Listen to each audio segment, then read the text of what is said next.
अशोक जी Jain Patni are के marble परिवार, उसी के साथ दूसरे श्रावक श्रेष्ठी मनीष जी जैन सीए मुंबई, राजेंद्र जी सेठी सीए मुंबई, ये इनको निवेदन करते हुए आए और आचार्य जी का पाद प्रक्षालन करे। मनीष जी जैन सीए मुंबई, इनका जन्मदिन है और पूरा चौमासा समिति का अर्थव्यवस्था का जो भी अकाउंटिंग विभाग है वो पूरा वो अच्छे तरह से संभाल रहे हैं, उनको बहुत बहुत धन्यवाद देते हैं और आज जन्मदिन की उनको बधाई भी देते हैं।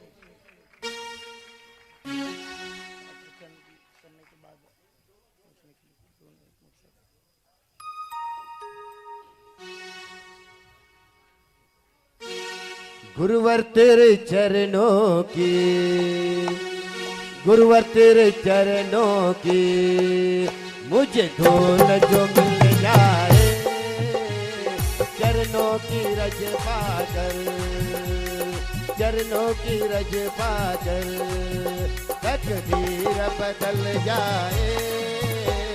गुरुवर तेरे चरणों की मुझे धूल जो मिल जाए, चरणों की रज पाकर तकदीर बदल जाए। गुरुवर तेरे चरणों की।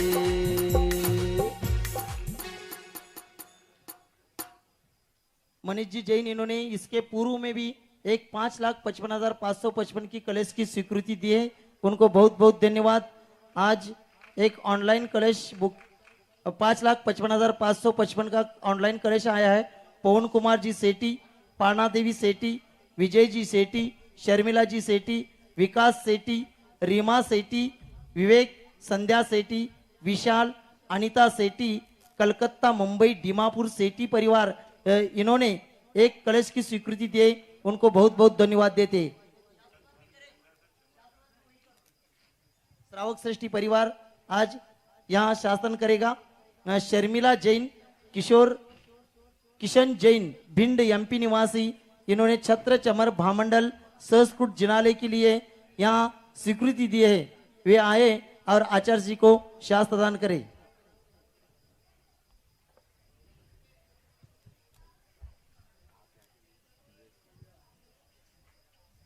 आचार्य जी का पूजन यहाँ प्रारंभ कर रहे हैं। पूजन भैया, पूजन शुरू कर। आचार्य श्री जी के चरणों में हम झुका रहे अपना माथा, जिनके जीवन की हर चर्या बन पड़ी स्वयं ही नवगाथा। नागम खाव तुदा कलश जो बिकराते हैं गली गली, जिनके दर्शन को पाकर के खिलती मुरझाई हृदय कली। ओम रूम परम पूज्य संत शिरोमणि आचार्य भगवान विद्यासागर जी महामुनीन्द्र अत्र अवतर सवष्टिति आह्वाननम। जय हो जय अत्र तिष्ठ तिष्ठ अट स्थापनम, अत्रम सन्नितोष्ठ स्थापनम सन्निधिकरणम। जय हो जय हो। हाँ,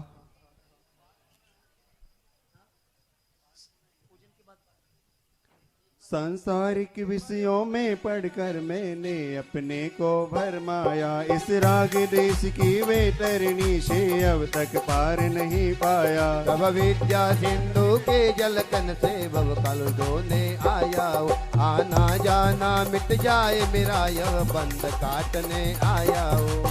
ओम रूम परम पूज्य संत शिरोमणि आचार्य भगवान विद्यासागर जी महामुनीन्द्राय संसार जन्म जरा मृत्यु नाशनाय जलम निरूपामिति स्वाहा।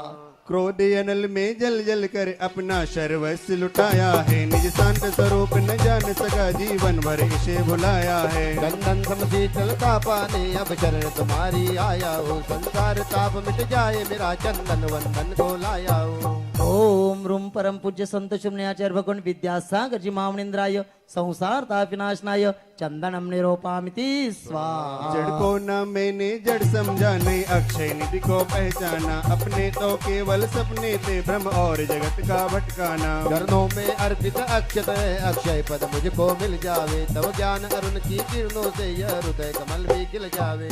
ओम रूम परम पूज्य संत शिरोमणि आचार्य भगवान विद्यासागर जी महामुनीन्द्राय अक्षय पद प्राप्त अक्षतम निरूपामिति स्वाहा। इन विषय भोग की मद हीरा पी में बना सदा से मत वाला, तृष्णा को तृप्त करे जितनी उतनी बढ़ती इच्छा ज्वाला। मैं काम भाव विध्वंस हेत मन सुमन चढ़ाने आया हूँ, यह मदन विजेता बन न सके यह भाव हृदय में लाया हूँ। ओम रूम परम पूज्य संत शून्याचार्य भगवान विद्यासागर जी महामनिंद्राय काम वाणी विनाशनाय पुष्पम निरोपामिति स्वाहा। इस क्षुधा रोग की व्यथा कथा भाव भाव में कहता आया हूँ, अतिभक्ष अभक्ष भके फिर भी मन तृप्त नहीं कर पाया हूँ। नैवेद्य समर्पित करके मैं तृष्णा की भूख मिटाऊंगा, अब और अधिक न भटक सकूं यह अंतर्बोध जगाऊंगा। ओम रूम परम पूज्य संत शून्याचार्य भगवान विद्यासागर जी महामनिंद्राय क्षुधा रोग विनाशनाय नैवेद्यम निरोपामिति स्वाहा। मोहांधकार से व्याकुल हो निज को नहीं मैंने पहचाना, मैं राग देश में लिप्त रहा इस हाथ रहा बस पछताना। यह दीप समर्पित है मुनिवर मेरा, तुम दूर भगा देना, तुम ज्ञान दीप की बाती से मम अंतर दीप जला देना। ओम रूम परम पूज्य संत शून्याचार्य भगवान विद्यासागर जी महामनिंद्राय मोहांधकार विनाशनाय दीपम निरूपामिति स्वाहा। इन अशुभ कर्म ने घेरा है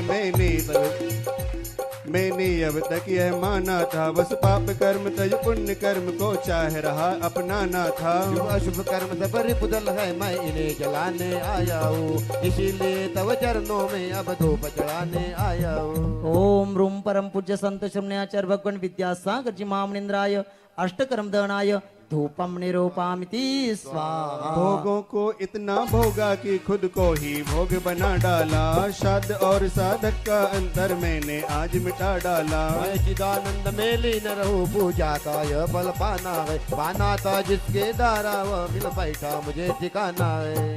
ओम रूम परम पूज्य संत शून्याचार्य भगवान विद्यासागर जी महामनिंद्राय महामोक्ष फल प्राप्ति फलम निरूपामिति स्वाहा। जग के वैभव को पाकर मैं निस्दिन कैसा अलमस्त रहा, चारों गतियों की ठोकर को खाने में ही अव्यस्त रहा। मैं हूँ स्वतंत्र ज्ञाता दुष्टा, मेरा पर से क्या नाता है, कैसे अनर्घ पद पा जाऊँ यह अरुण भावना भाता है। ओम रूम परम पूज्य संत शून्याचार्य भगवान विद्यासागर जी महामनिंद्राय अनर्घ्य पद प्राप्ति अर्घ्यम निरूपामिति स्वाहा। भावों की निर्मल सरिता में अवगाहन करने आया हूँ, मेरा सारा दुख दर्द हरो यह अर्घ्य भेंटने लाया हूँ। हे तपो मूर्ति हे आराधक हे योगीश्वर हे महासन, हे अरुण कामना देख सके युग युग तक आगामी बसन। ओम रूम परम पूज्य संत शून्याचार्य भगवान विद्यासागर जी महामनिंद्राय अनर्घ्य प्राप्त जयमाला पूर्णार्घ्यम निरूपामिति स्वाहा। नमस्तु भगवान नमस्तु भगवान नमस्तु। परम पूज्य निरापक श्रमण प्रसाद सागर जी महाराज इनके चरणों में निवस नमस्तु करते निवेदन करते आज की तत्वार सूत्र की व्याख्या करे। नमस्तु महाराज जी नमस्तु नमस्तु। बोलो श्रीपुर की अंतरिक्ष पार्श्वनाथ भगवान की, पर्यूषण पर्वोत्तम आर्जव धर्म की जय, आचार्य उमा स्वामी महाराज की जय, मूक माटी रचयिता आचार्य परमेष्टि गुरुदेव की जय। पूज्य निरापक मुनिश्री समय सागर जी, योग सागर जी, नियम सागर जी, सुधा सागर जी, समता सागर जी व प्रशांत सागर जी महाराज की जय। परम पूज्य निर्यापक श्रवण मुनि श्री प्रसाद सागर जी महामनिराज की, मुनि सत्संग की। सभी लोग पुस्तकें लेने तत्पास सूत्र की और चार्ट आपके पास होगा परसों का। पौराणिक स्वाध्याय वेलायाम शुद्ध भक्ति का उत्सव।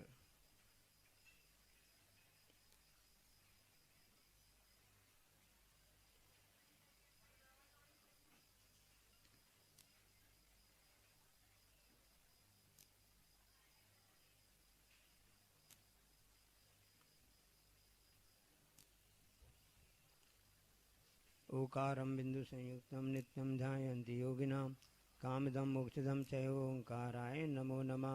अविरल शब्दगणौग प्रक्षाले सकल भूतल कलंका मनोरूपा सत्तीता सरस्वती हरतु नो दुरितम्। अज्ञानतिमिरान्धानां ज्ञानञ्जन शलाकया चक्षुमीलितं मेन तस्मै श्री गुरुवे नमः। श्री परम गुरुवे नमः। परम प्राचार्य गुरुवे नमः। सकल कल विध्वंसकं श्रेषां परिवर्धकं धर्म संबंधकं भव्य जीवना प्रतिबोधकारकमिदं शास्त्रम श्री तत्वासूत्र नामधेयम्। अस्य मूल ग्रंथ कर्तारा श्री सर्वज्ञ देवास सविता ग्रंथ कर्तारा श्री गणधर देवा प्रतिगणधर देवा तेषां आचार्य प्रवर श्री उमा स्वामी देव विरचितम्। मंगलम भगवान वीरो मंगलम गौतमो गणी मंगलम कुंद कुंदाद्यो जैन धर्मोस्तु मंगलम सर्वमंगल मांगल्यम सर्वकल्याणकारकम प्रधानम सर्वधर्माणां जैनम जयतु शासनम कोटिशतं द्वादशैव कोट्यो लक्षाणशीतयद्यतिकानि चैव पञ्चाशदष्टो च सहस्रसङ्ख्यामित्रशतं पञ्चपदं नमामि अर्हन्तवासियत्नं गणहरदेवी गन्त्यं सम्भं प्रणमामि भक्तिजुत्तो सुदनाणो वयं शिरसा इच्छामि वन्ते सुधभक्ति गावस्तवदस्सालुचिम् अंगोभंगपैडय पाउडय पर्यम्य सत्य प्रणमामि उपभगचूलिया चेव सत्यधूमकायं सानिध्यकालमञ्चेमि पूजेमि वन्दामि नमंसामि दुःखकौकमकौ वै लाहुसै अर्णं समय मरणं जिनगुण संपत्ति हो मज्जम परवानिक स्वाध्याय विलायम आचार भक्ति का सब करोयम।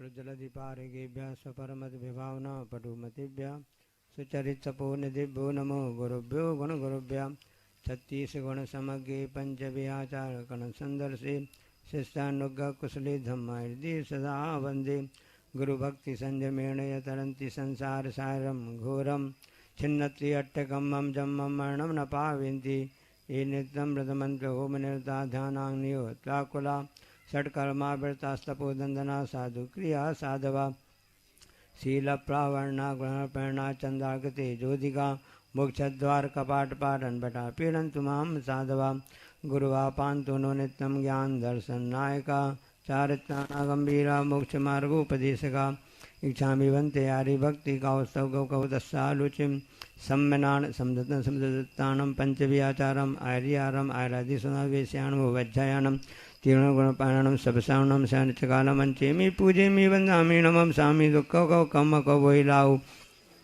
सुखीकरणं समायमरणं जनगुणसम्पत्तियो मज्जं मोक्षमार्गस्य नेतारं भीतारं कर्मभूभृतां ज्ञातारं विश्वतत्त्वानां वन्दे तद्गुणलब्धये नमोस्तु नमोस्तु नमोस्तु।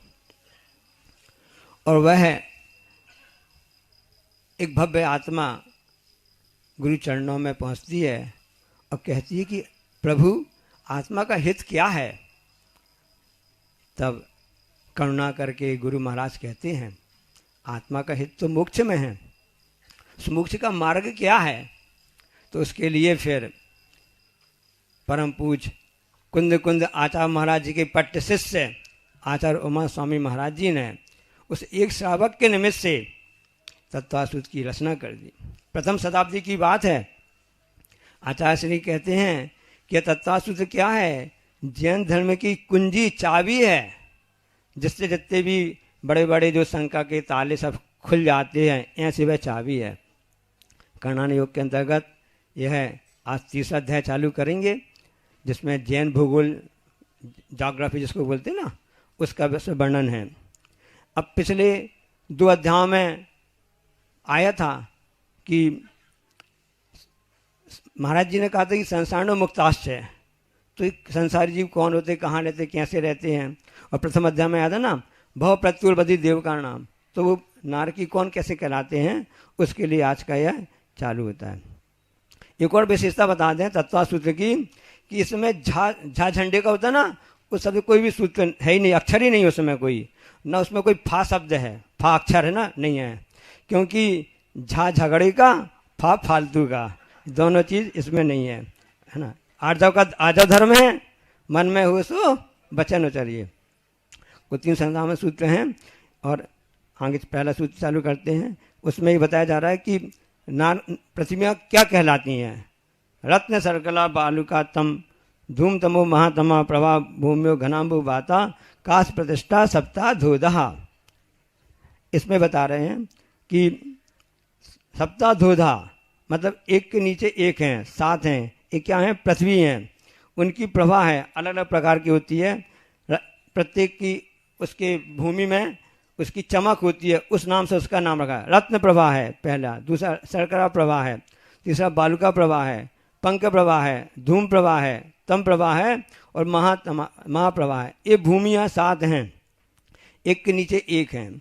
और एक किस पर आधारित हैं?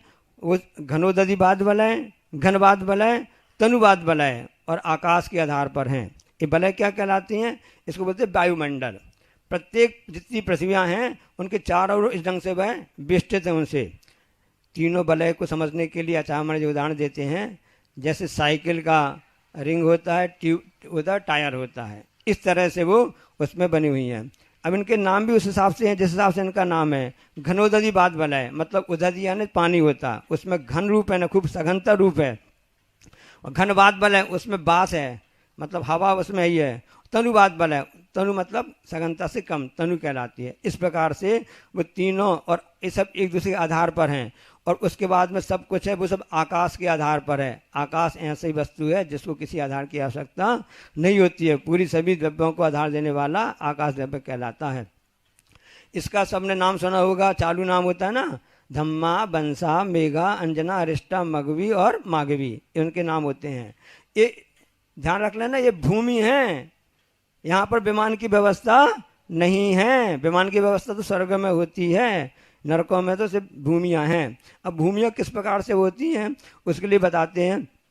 प्रत्येक भूमि जो होती है ना उसके बता रहे वेद। सबसे पहले रत्न पृथ्वी है, वो 1,80,000 योजन मोटी है। उसके 3 भाग हैं, खर भाग, पंख भाग, अब्दुल भाग। खर भाग में ऊपर में और पंख भाग में भवनवासी और बेंतरों के विमान बने हुए हैं। जो नीचे अब्बुल भाग में प्रथम जो नरक हैं उनके बिल बने हुए हैं। इसमें एक और बात बताने वाली बात ये रहती है कि खर भाग में तो जो भवनवासी के 10 वेद में 9 रहते हैं और से बेंतरों के 8 में से 7 भी रहते हैं। और असुर कुमार और राक्षस के इसमें पंख भाग में रहते हैं। आचार्य मुनि समय महाराज जी कहते हैं वहाँ की कैसी कण हैं, नरक के कैसे कण है वहाँ पर जहाँ भूमियों के नाम, कि यदि वहाँ का एक कण भी यहाँ पर आ जाए तो हम एक भी नहीं बचेंगे। इतनी वहाँ पर अशुद्ध, वहाँ की इतनी खराब वहाँ की भूमि है। अब उसके आगे बताते हैं। और उसके लिए उसके नीचे क्रम से बालुका और तम ऐसे अलग अलग होती जाती हैं। उनकी ये पूरा 3 लोक का वर्णन में अधोलोक चल रहा है। पूरा 14 राजू पूरा लंबाई में होता है, तो 7 राजू में है, तो 6 राजू में 7 पृथ्वियाँ को लगाई और नीचे 1 राजू में कलंकला पृथ्वी कहलाती है। ऐसा अकलनदेव महाराज जी कहते हैं उसमें। अब इसमें बताते हैं कि जो अधोलोक है वो बेतासन के समान होता है, मध्यलोक जो होता है वो झल्लरी के समान होता है, और ऊर्ध्वलोक जो होता है दोनों आपके डमरू जैसे बना दें, उल्टा दोनों गिलास उल्टा रख दें, इसका शेप होता है। नारकियों में कभी भी अप्रत प्रक्रिया ही करते रहते वे, मतलब ये अपने शरीर को ही अस्त्र शस्त्र बना लेते हैं।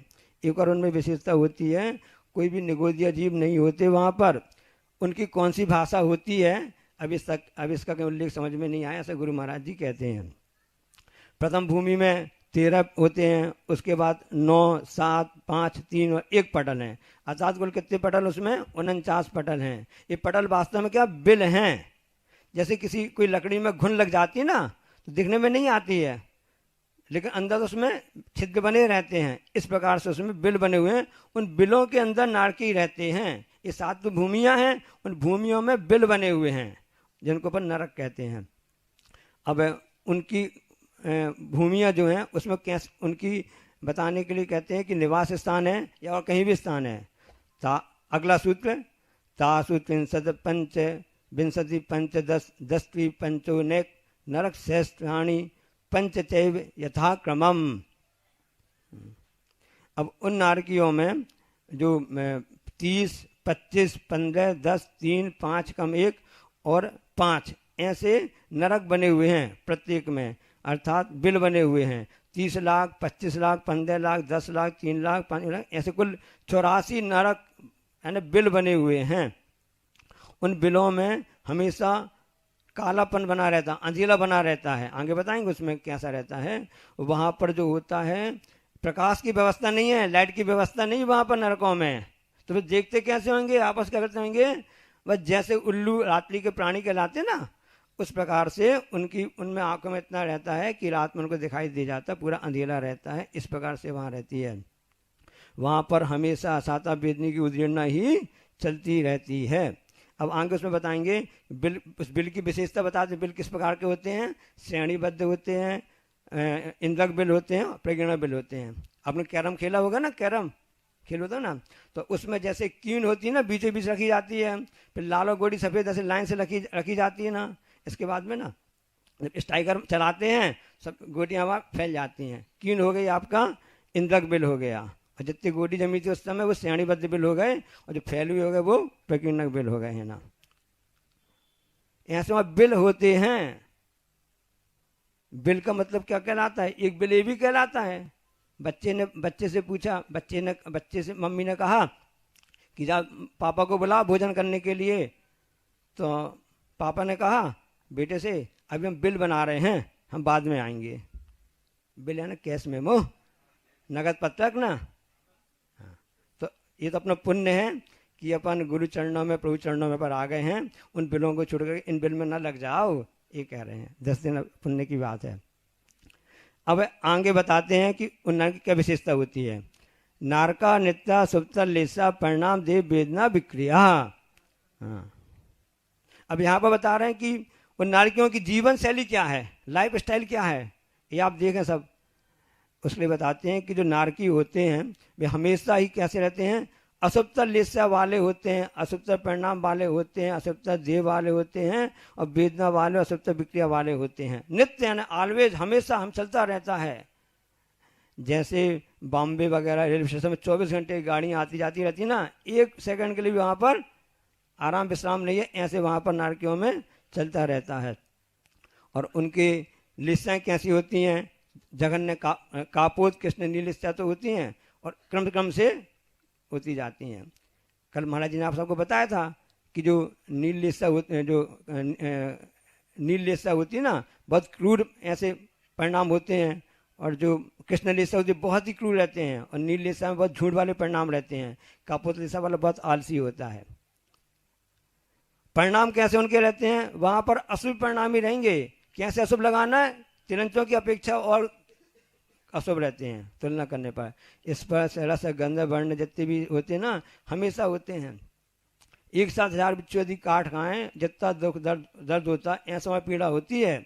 सन 2000 में जब अमरकंटक में आचार्य महाराज जी के लिए हर्पिस रोग हो गया था ना पैर में, किसी व्यक्ति ने पूछा चाची बहुत वेदना होती है, तब चाची ने कहा था कि 1000 यदि बिच्छू काट खाएं ऐसी पीड़ा होती है। ऐसी कष्ट सहन करके आचार्य महाराज जी ने उसको क्षमता से सहन कर। अब आगे बताते हैं कि उनके शरीर में अशुभ नाम कर्म वजह से हमेशा हुंडक संस्थान रहता है, बेडोल संस्थान वाले रहते हैं। उनका वैकृत शरीर भी है, तब भी उसमें ये सब सामग्री रहती है, अशुभतरी रहता है। मतलब यहाँ पर ये हुआ कि वहाँ जितनी भी आबादी है वो हमेशा डिफाल्टर ही है। वेदना, वहाँ वेदना कैसी होती है? इतनी शीत उष्ण वेदना होती है। पहले से लेकर के 5 मिनट तक तो उष्ण वेदना होती है ऊपर तक, 5 मिनट के नीचे शीत वेदना चालू हो जाती है, उस हिसाब से फिर शीत चलती रहती है। ज्ञान सागर महाराज जी इसके लिए उदाहरण बताते हैं कि ऐसे कोई मेरु समान गोला को यदि फेंक दिया जावे ऊपर से लेकर के, वो इतनी गर्मी पिघलता जाता है, 5 मिनट तक पिघलता आ जाता है, तो जैसी ठंडे चालू होती है तो ऊपर वापस फिर जम जाता है। इस प्रकार से मेरु समान लोह गल जाए, ऐसी शीत उष्णता है। वहाँ पर भूख प्यास की वेदना कैसी है? महाराज जी सब बता क्यों रहे हैं आप? प्रश्न आगे बनवाए ना। हमसे दुख को देख के सब सहन करके आ गए हैं। यदि वर्तमान में यदि हमको कुछ दुख होता है, उन वेदनाओं को याद करके हम समता परिणाम रख सकते हैं। तो वहाँ इतनी भूख लगती है कि पूरा 3 लोग का अनाज भी खा लें तो भी भूख नहीं मिटेगी, और इतना पानी पी लें पूरा तब भी प्यास नहीं बुझेगी। वहाँ कुछ नहीं मिलता है, बस लड़ाई झगड़ा कुछ भी नहीं मिलता है। विक्रिया कैसी होती है? हमेशा असुतरी होती रहते हैं। दुख दूर करने के जितने उपाय करते रहते हैं, उससे दूर ना दुख वहाँ पर होता रहता है। मतलब आपके यहाँ तो प्रोग्राम बदलते रहते हैं, कभी आपने प्रदूषण पर्व मनाया, कभी दीपावली, कभी रक्षाबंधन, कुछ है, वहाँ सब एक ही प्रोग्राम चलता रहता है, एक ही प्रोग्राम, कलह और लड़ाई झगड़ा, बस। अब इस तरह से उनकी विशेषताएं होती रहती हैं। उसमें जो नारकियों की प्रथम नारकी जो उनकी आयु जो होती है ना, उनकी 7 धनुष 3 हाथ और 6 अंगुल है। प्रथम नरक के प्रथम पटल की है, क्रम से बढ़ती जाती है, दुगनी दुगनी होती जाती है। चौथे नरक में वह और होते होते हुए 62.5 धनुष हो जाती है। पांचवें नरक में 125 हो जाती है। छठवें नरक में 250 धनुष के नारकी हो जाते हैं। और 7वें नरक वाले जो नारकी होते हैं वो 500 धनुष ऊंचे होते हैं। अब वहां पर ये बस दुख है कि और कुछ भी दुख है, इसलिए बताते हैं अगला सूत्र, परस्परो दीर्घ दुख, मतलब वह हमेशा नारकी हमेशा एक उत्पन्न करते रहते हैं दुख होने के लिए। मतलब वहां पर हमेशा नकारात्मक सोच रहती है, हमेशा नेगेटिविटी हमेशा चलती रहती है, और वहां पर एक दुख देखते रहते हैं, एक दूसरे को भौंकते रहते हैं, कुछ हमेशा विक्रिया से अपने सही बना लेते हैं और दुख देने का प्रयास करते रहते हैं। मतलब वहाँ शारीरिक दुख भी है, मानसिक दुख भी है, और परस्पर एक दूसरे को भी दुख देते रहते हैं, याद दिला करके दुख देते रहते हैं। देखो दुख देने ढंग का, अरे तुम्हारे साथ ऐसा हुआ, तुमने उसको छोड़ दिया, अच्छा ठीक है मैं उसको देखता हूँ, ऐसे एक दूसरे को उकसाते रहते हैं। और उसके आगे बता रहे हैं उसमें लिए ना कि नरक पर सभी जीव ऐसा करते हैं, नरक में सभी जीव ऐसा करते रहते हैं, और इस मध्य जो इस स्थान पर कोई कोई जीव ऐसा करता रहता है। हो सकता है वहाँ के संस्कार यहाँ पर चलते रहते हों, इसलिए और आगे उसमें बता रहे हैं कि और भी उनको क्या करने के लिए करते हैं। अगला सूत्र बता रहे हैं कि अर्थ दुख होता है संक्लिष्टा सरोधि दुखास प्राग चतुर्थ्या, मतलब वहाँ पर चौथी पृथ्वी से पहले तक के लिए जो संक्लिष्ट असुर कुमार देव होते हैं ना, वो उनको उत्पन्न दुख कराते रहते हैं। किस प्रकार से कराते रहते हैं? भिड़ाते रहते हैं, दोनों दिया में दे दो तेल, तुम नाचो हम देखें खेल, ऐसा वो करते रहते हैं। मतलब उतना चैन नहीं पड़ती उन लोगों को भी, मतलब तीसरे नरक तक के लिए लड़ाई झगड़ा के लिए ऊपर से बुलाए जाते हैं, इतने में चैन नहीं पड़ती है, इसलिए उनको भी ऊपर से बुलाया जाता है, उपद के भी चले जाते हैं जैसा उनका साव रहता है।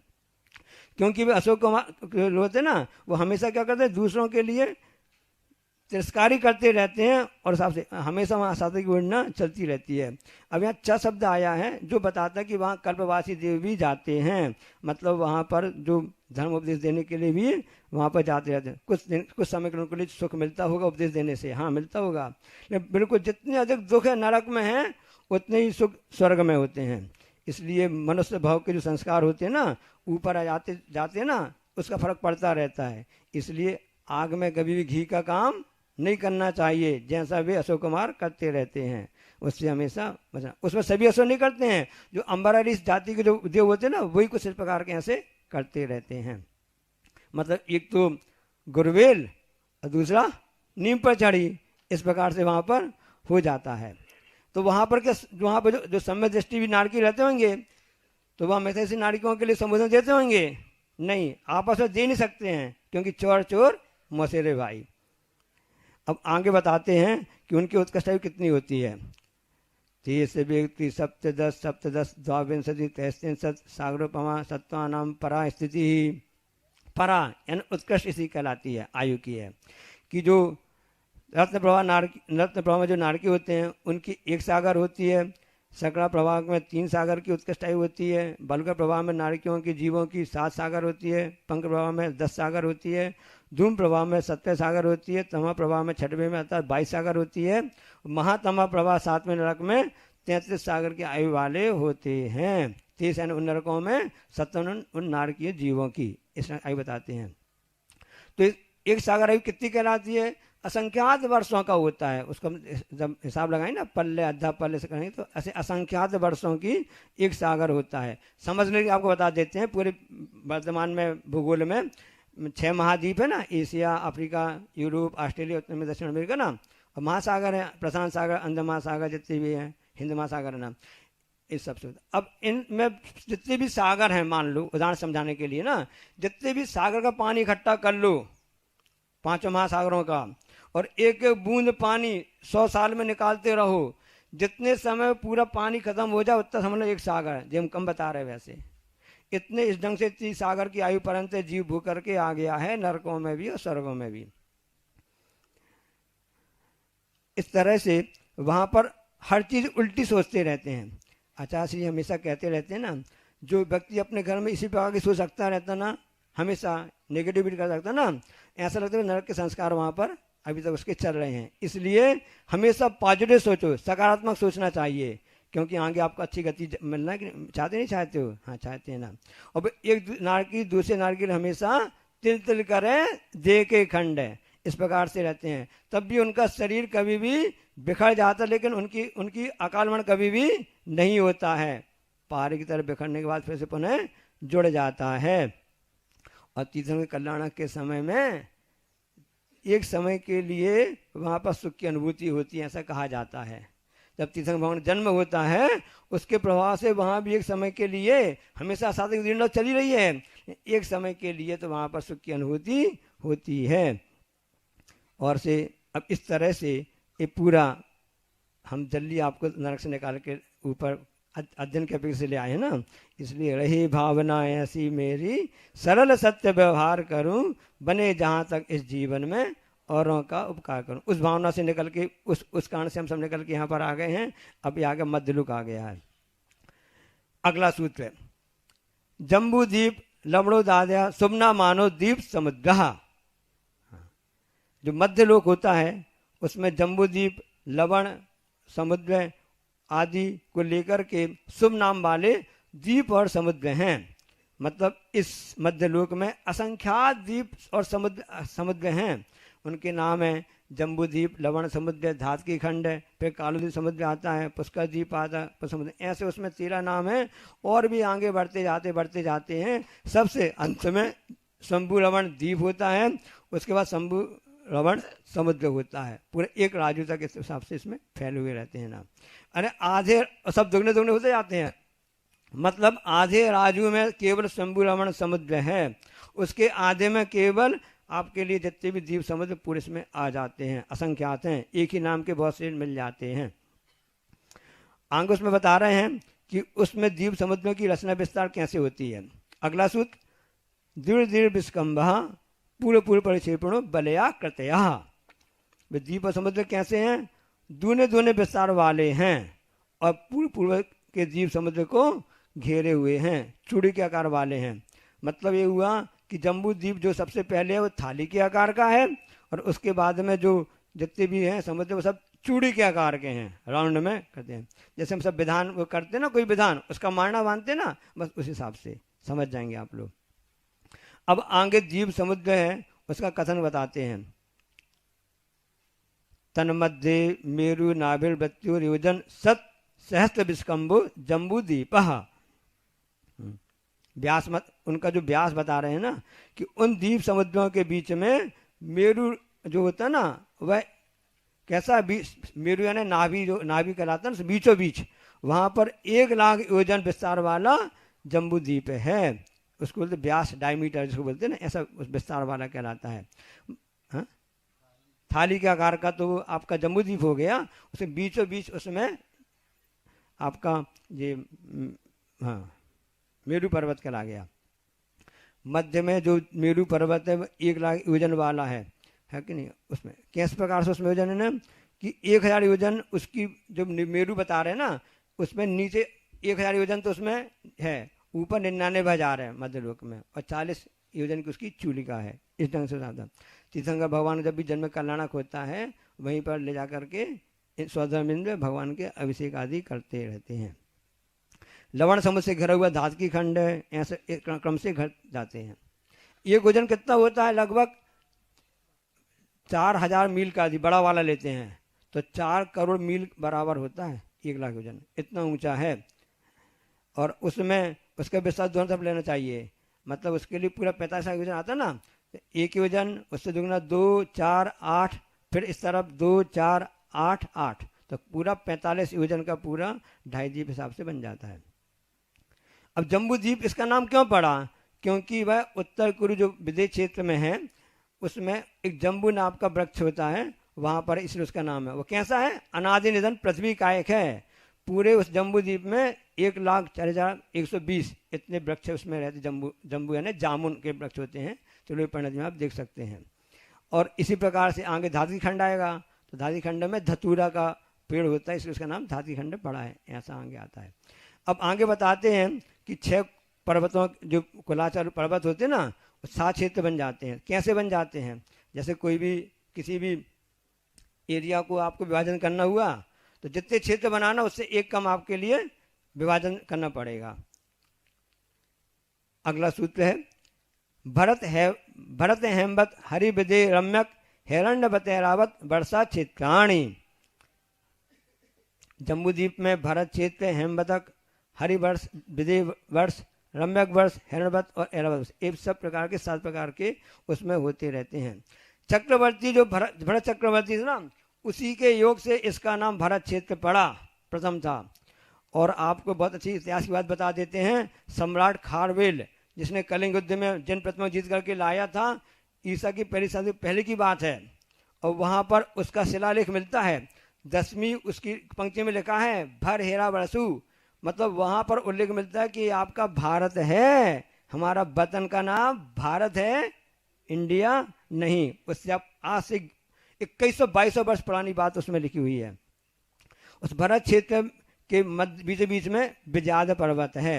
चक्रवर्ती जो होता है वह विजय की आदि सीमा पार कर लेता है उस समय से ना, इसका नाम विजाद पड़ा हुआ है।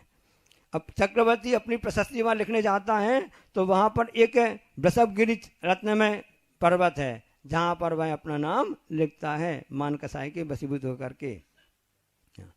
अब आगे उसके लिए विभाजन करने के लिए क्या सिस्टम बताते हैं, कैसे उसकी प्रक्रिया होती है।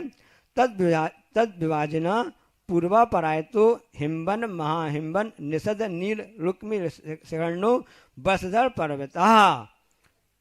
तो जम्बू द्वीप को विभाजित करने वाले पूरब से लेकर पश्चिम तक फैले हुए रहते हैं। ऐसे हिम्बन, महाहिम्बन, निषद, नील, रुक्मी और शिखरी, ये 6 पर्वत होते हैं। तो पूरा आपका विभाजन 7 भाग हो जाते हैं। 6 पर्वतों ने 7 क्षेत्र बना दिए। कौन से पर्वत होते हैं सब आप नाम दें। पर्वत की ऊंचाई उसमें आती है। पहला पर्वत 100 योजन, दूसरा 200, तीसरा 400, फिर चौथा 400, पाँचवा 200, छठवां 100, ऐसे होते हैं। अब उनमें कोई विशेषता है क्या? हाँ, हिमाजुन तपनी बेडू रजत हेमया, ये जो जितने पर्वत होते हैं ना कुलाचा जिसको बोलते हैं, हेम अर्जुन तपनी बेडू रजत हेम के समान होते हैं। अब यहाँ पर आचार्य महाराज जी कहते हैं कि इन पर्वतों के रंग नहीं है। हेम यानी सोना जैसा, अर्जुन है चांदी जैसा, तपाए हुए सोने जैसा, इस ढंग से नहीं है। ये पर्वत रंग न होकर के ये स्वयं उसी प्रकार से हैं, क्योंकि यहाँ पर मैट प्रत्यय आया है संस्कृत व्याकरण हिसाब से ना, वो तन्मय के अर्थ में लेकर आता है, उसी रूप में यानी सोने के बने हुए हैं। ऐसा नहीं कि उसमें सोने की पॉलिश कुछ कर दिया हो, काम चला दिया, ऐसा नहीं है। चाइना मेड नहीं है ना, पूरे सब अकृत्रिम बने हुए हैं। और आगे उनकी और विशेषता बताते हैं। मणि विचित्र पार्श्वा ऊपरी मूल्य चा तुल्य विस्तार, कि इन पर्वतों में जो है उनका पार्श्व भाग कैसा होता है, नाना प्रकार मणियों से खचित है, यानी पूरा उसमें लगे हुए हैं, जड़े हुए हैं। इस प्रकार से वह जो आपके जो पहाड़ है ना शोभायमान होते रहते हैं। और उसमें अब ऊपर यानी ऊपर लिखा है, मूल्य नीचे लिखा है, चाहे यानी बीच में है। तीनों एक से विस्तार वाले होते हैं। पूरा एक से मतलब सरफेस चिकना हो ऐसा कह नहीं सकते हैं, बीच में स्थान भी हो सकता है। तीनों ऊपर का, बीच का, मध्य का, तीनों के उससे विस्तार एक सा उसमें रहता है। नहीं तो उसमें ऐसा कह सकते थे उसमें लिए कि नहीं सर्वत का शब्द बोल सकते थे। जैसे मांगी तुंगी के पहाड़ होते हैं ना, पर्वत शिखर होते हैं ना, सुंदर दिखते हैं ना, ऐसे वह पहाड़ सुंदर दिखते रहते हैं। अब हमको तो ना मेरू पर्वत दिखता है, ना क्षेत्र दिखते, ना पर्वत दिखते हैं। मेरू पहाड़, मेरू जो कुछ दिख नहीं रहा है, हम उनको कैसे इनको करें, इनको कैसे समझें। आप सब आस्था श्रद्धा का विषय है, ये हमारी श्रद्धा आस्था की परीक्षा ली जा रही है इसमें, इस द्वारा है ना। तो जो भगवान ने देखा जैसा का वैसे ही हमको उसमें आस्था ऐसा ही है। ये बात अलग है कि हमारा ज्ञान बहुत कम है, हम उनको जान नहीं पा रहे हैं। जिनने केवल ज्ञान प्राप्त कर लिया है, हम उनकी आराधना हम करते रहते हैं। ये भावना बादल भगवान हमको वह पद कब मिले, बंदे तद्गुण लब्धे, तब समझ में आ जाएगा कि हाँ बात बिल्कुल सही है। अब उन पर्वतों के मध्य में तालाब भी होते हैं, उनको बताते हैं। पद्म महापद्म चिंगिन केसरी महापुनरी पुनरी का हृदयास्तेसा मुपरी। उन पर्वतों के ऊपर क्रम से पद्म, महापद्म, तिंगिन से केसरी, महापुंडरीक, पुंडरीक, ऐसे तालाब होते हैं। हृदय यानी तालाब कहलाता है। अब हिमवंत पर्वत के ऊपर पद्म तालाब है, पर्वत के ऊपर महापद्म तालाब है, निषद पर्वत पर तिंगिस तालाब है, नील पर्वत पर केसरी, क्रम से लगा लेना, और अंतिम महापुंडरीक तालाब है, और सिगरी पर्वत पर उसमें ऐसे मनाए जाते हैं। ध्यान रहना चाहिए कि पद्म आदि कमलों के नाम हैं, इनके कारण तालाबों के नाम भी वैसे पड़ गए हैं। अब आगे तालाब के आकार का कितने लंबाई चौड़ाई उसको बताते हैं। अगला सूत्र, प्रथमो योजन श्रेष्ठमस तदर्थ विस्कम्बो हृदय। प्रथम तालाब जो उसमें वो 11 योजन लंबा है और से उससे आधा 500 योजन चौड़ा वाला है, ये महायोजन कहलाते हैं। कि 2000 कोस का एक मान होना चाहिए, मतलब इसका ये हुआ कि 1 योजन कहला गया 4000 मील, इतना कहला जाएगा। अब यहाँ पर गुरु महाराज जी का चिंतन चलता रहता कि प्रथमों से प्रथम शब्द, तो प्रथम तालाब वाली बात आई जाती है, तो हृदय क्यों दिया गया है इसमें, ये कुछ विचारणीय प्रश्न है। अब 10 अगला सूत्र है कि पहले तालाब की गहराई कितनी है, 10 योजनावगाह। हाँ, प्रथम तालाब है वो 10 योजन गहरा है, मतलब 40,000 मील इतना गहरा तालाब है। तन, और उसके मध्य में क्या है, तन मध्य योजनम पुष्करम, उसके बीचों बीच, प्रथम तालाब के बीचों बीच 1 योजन विस्तार वाला, यानी लंबाई चौड़ाई उसको विस्तार बोलते हैं, इतना वहाँ पर तालाब वह कमल है। कमल कैसा है, वनस्पति कायक है कि पृथ्वी कायक है, पृथ्वी कायक है, वनस्पति नहीं है, ऐसा वह है।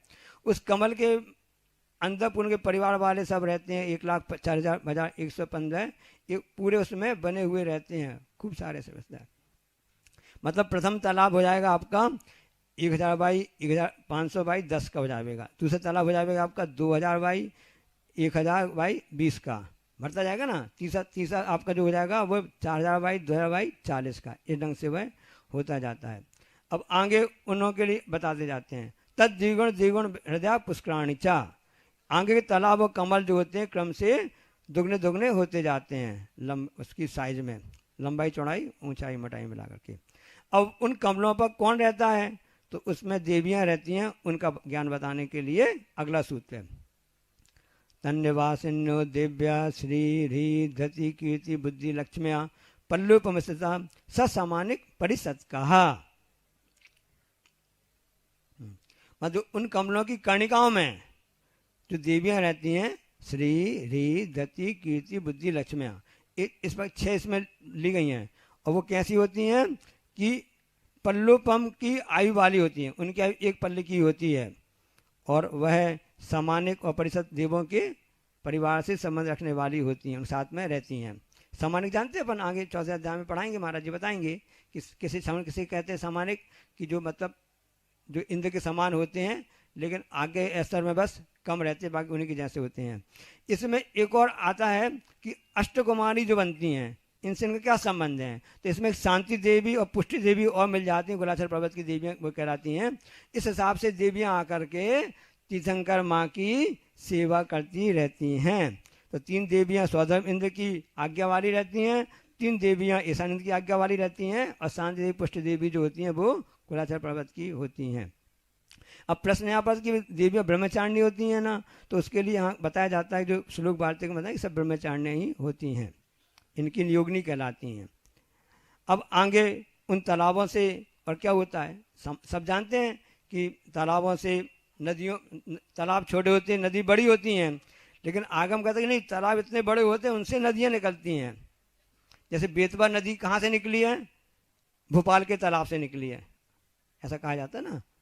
तो उसके लिए नदियों के नाम बताते हैं। अगला सूत्र है, गंगा सिंधु रोहित रोहितासा हरिधरी कांता सीता सीतोदा नारी नरकांता स्वर्ण रूपकूला रक्ता रक्तोदा श्वेतस्तन मध्यगा।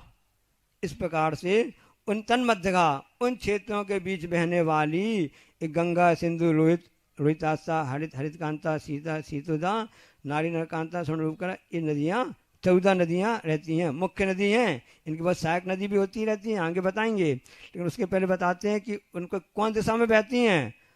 देउर देउर पूर्वाहा पूर्वगाहा, मतलब वे दोनों 2 नदियाँ को सेट बनाए ना, तो पहली वाली नदी है पूर्व दिशा की समुद्र में जाएगी और दूसरी जाएगी इसमें पश्चिम में जाएगी। इस तरह से होती है। शेषास्त परगहा, जो शेष नदियाँ मतलब दूसरी वाली नदियाँ हैं, अपरगा यानी पश्चिम समुद्र में मिलती हैं, वहाँ पर जाती हैं। आगे तालिका से बताएंगे। अब उनके भी परिवार होते हैं नदियों के, हाँ होते हैं। अगला सूत्र है चतुर्दश नदी सहस्त्र परिव्रता गंगा सिंधवादियो नद्या। यहाँ नद्य शब्द पुनः आया है, अतः ये बताने के लिए कि आगे आगे की नदियाँ दुगनी दुगनी होती जाती हैं। मतलब गंगा और सिंधु नदी जो होती हैं, इनकी जो परिवार की सहायक नदियाँ हैं 14,000 नदियाँ कहलाती हैं। इस पर होती हैं। मतलब ये हुआ कि जो पद्म तालाब से नदी निकली है, गंगा सिंधु नदी निकली है, उनकी 14,000 सहायक नदियाँ हैं। उसके बाद में जो आपके लिए रोहित आस्था इनकी 28 दुगनी हो गई ना, 14 दुगनी 28,000 हो जाएंगी। फिर उसके बाद में 56,000 हो जाएंगी। फिर बाद में उसके लिए सीता इसके लिए 1,12,000 सहायक नदियाँ उनकी हो जाती हैं। और नारी नरकांता के लिए 56,000 हो जाती हैं। और सुवर्णकूला रूपकला के लिए 28,000 हो जाती हैं। और आखिरी वाली उस क्षेत्र वाले में 14,000 इस बार से सहायक नदियाँ कुल इस बार से हो जाती हैं। अब इसमें ये आप देखना चाहते हैं कि ये तो नदी की बात हो गई है। अब क्षेत्रों का विस्तार कैसा क्या है, उसके लिए बताते हैं अगला सूत्र। भरता षड्विंशति पंच योजन सद विस्तारा षड चैकोन विंशति भागा योजन से। मतलब भरत क्षेत्र का विस्तार बता रहे हैं कि 526 सही 6/19 योजन होता है। 526 योजन और एक योजन के 19 भाग कर लो, उसमें 6 भाग ले लो 19 भाग करके। यदि इसको हिसाब लगाते हैं तो 21,05,000 2,000 मील का ये पूरा एरिया भरत क्षेत्र का आता है। अब यदि वर्तमान में अपन पूरा 6 महाद्वीप 5 महासागर को ले लेते हैं ना, तो उन सबको यदि अपन टोटल भी कर लेंगे तो इस हिसाब से भरत क्षेत्र सिद्ध हो जाता है। यदि अपन ने समुद्र भी ले लिया तो ऐसा पूज्य क्षमा महाराज जी का ऐसा उनका सोच है। और वहाँ पर हमेशा 6 भाग उसके होते हैं ना। अब उनके आगे बताते हैं, विस्तार बताते हैं। तद द्विगुण विस्तारा बसधर वर्षा विदेहांतः। अभी जम्मू भरत क्षेत्र का बता दिया। अब आगे आएगा कि उनका बाकी अन्य क्षेत्र भी हैं, उनका कैसा विस्तार होता है, तो दूना होता जाता है। मतलब भरत से दूना हुआ हिमवान पर्वत से दुगना हुआ हेमवत क्षेत्र हो जाएगा। फिर हिमालय से पर्वत जाएगा, हरित क्षेत्र हो जाएगा, उससे बड़ा निषद पर्वत है। फिर इस ढंग से क्रम से दूना होता जाता है, विदेश क्षेत्र हो जाएगा। फिर वहाँ से फिर आधा कम होता जाएगा। आगे उसको बता देंगे, सिद्ध करके बता देंगे कैसे होता है।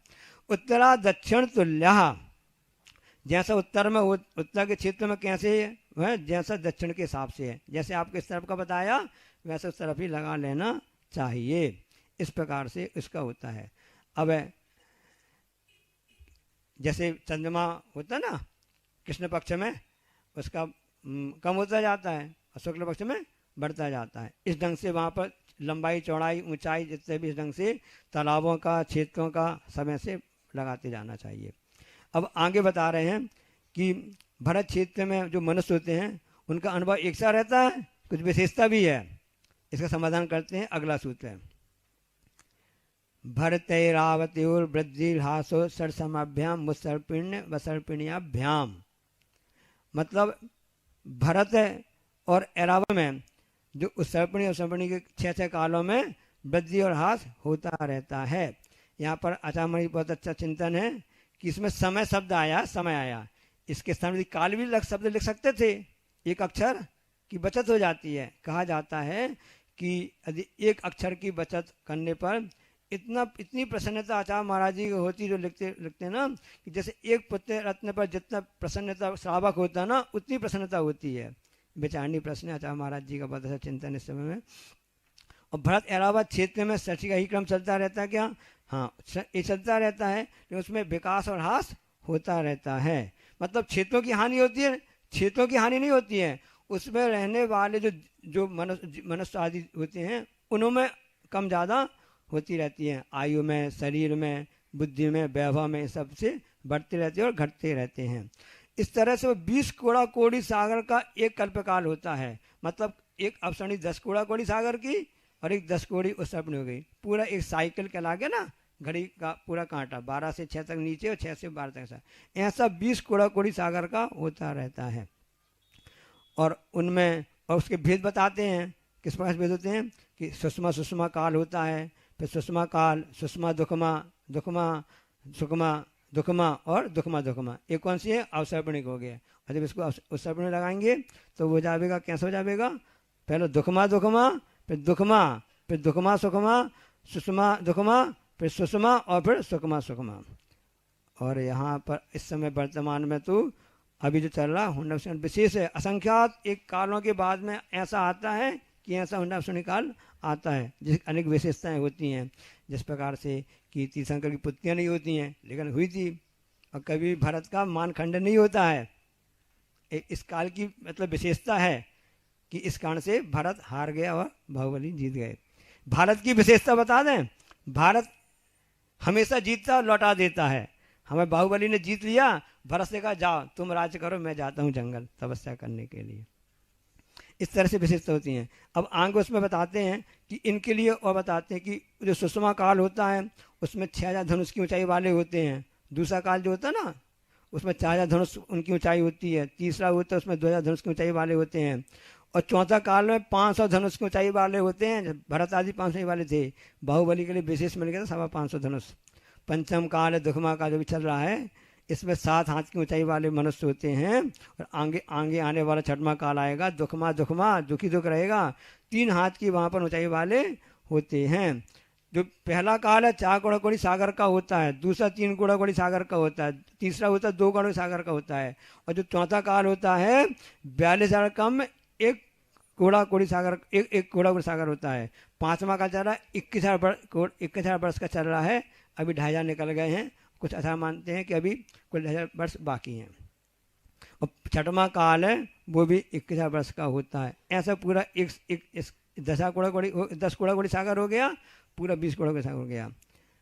प्रथम जो काल होता है उसमें 3 दिन बाद के आहार लेते हैं, हड़ के बराबर, वीर के बराबर लेते हैं।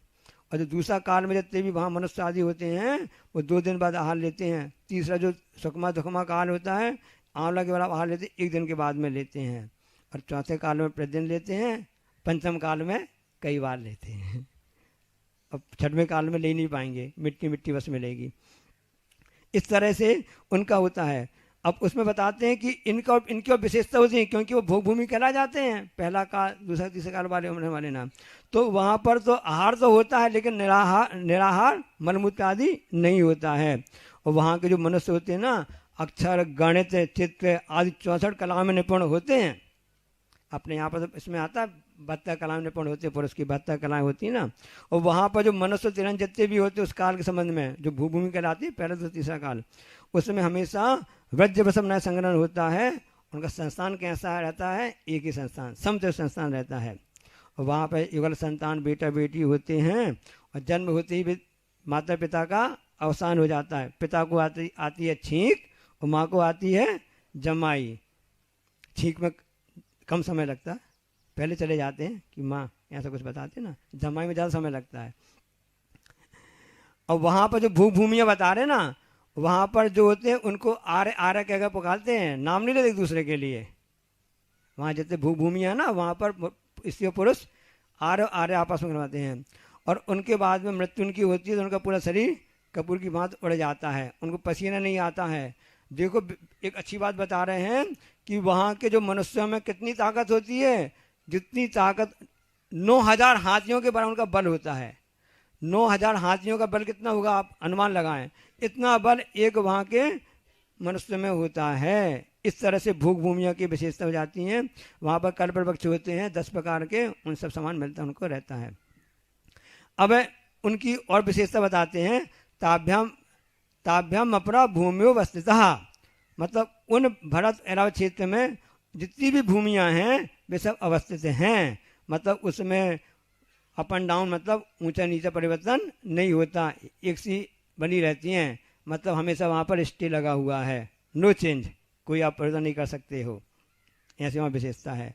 अब आगे इसमें जम्बूद्वीप में कुल कितनी हो गई आपकी? 6 भूख भूमियाँ कहला गई, ठीक है ना। उसके बाद में आपके लिए उतने धातु की खंड में भी 6 भूमि 12 कहला जाएंगी, और इसमें आपकी हो जाएंगी पुष्कर द्वीप में भी 12 हो जाएंगी, तो 12 दूनी 24 और 36, तो 30 भोग भूमियाँ आपकी इस जम्बू द्वीप पूरे 2.5 द्वीप में हो गई हैं।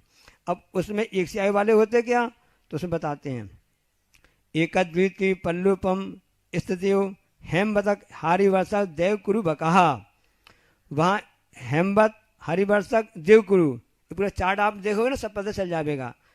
सबने आर्थिक पुस्तक लिए ना, उसमें समझ में आ जाएगा ना, और जो समझ में नहीं आए बाद में आप हमसे आकर पूछ सकते हैं निकरण निकेतन में आकर के, नहीं बनेगा तो गुरु जी से पूछ लेंगे, ज़्यादा कठिन समस्या होगी तो।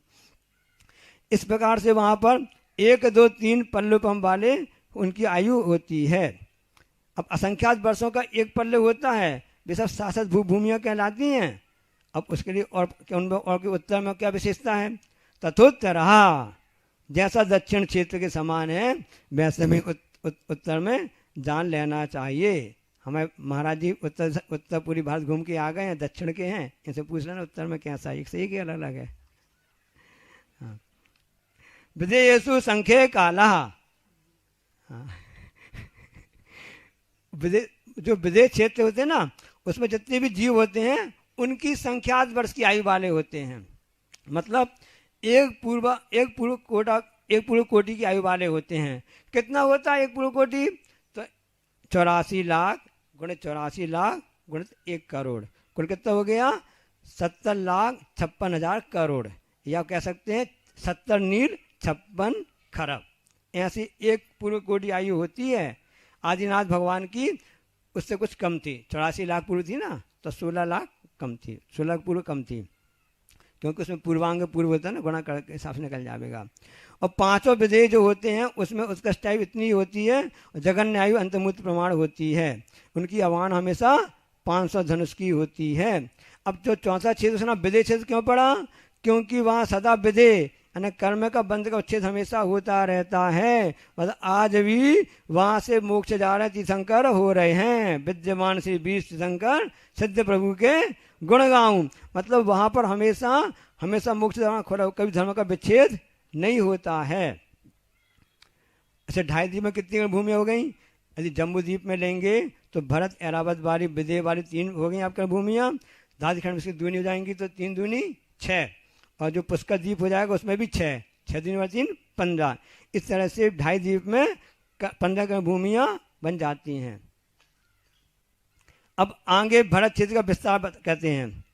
भरतस्य विस्कंभो जम्बू द्वीपस 90 शतभागः, जो भरत क्षेत्र का विस्तार है वह जम्बू द्वीप के विस्तार से 190 भागों में से 1 भाग प्रमाण है।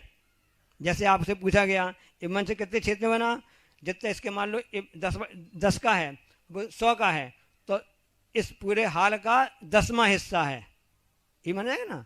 ये मंच कितना बना, पूरे हाल का 10वां हिस्सा।